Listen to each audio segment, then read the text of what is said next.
I was born biologically female. I began transitioning and taking hormones when I was 18 years old. Growing up, I couldn't pinpoint what my issues were, and then I realized that it might be a gender issue.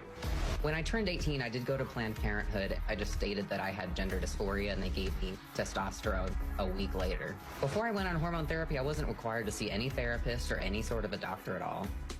So about a year and a half after I was on hormones, I decided to see a therapist about getting approval for top surgery. I walked in on one appointment for half an hour, and then she emailed my insurance for approval, just like that.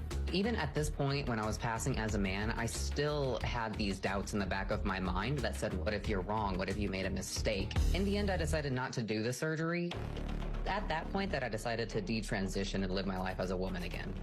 Even as an adult, it took me a long time to figure out who I was and who I wanted to be. Kids especially need to see a therapist before making any sort of permanent medical decisions like going on hormone blockers and surgeries especially. I mean, they don't even know what they want for dinner the next day, let alone what gender they are.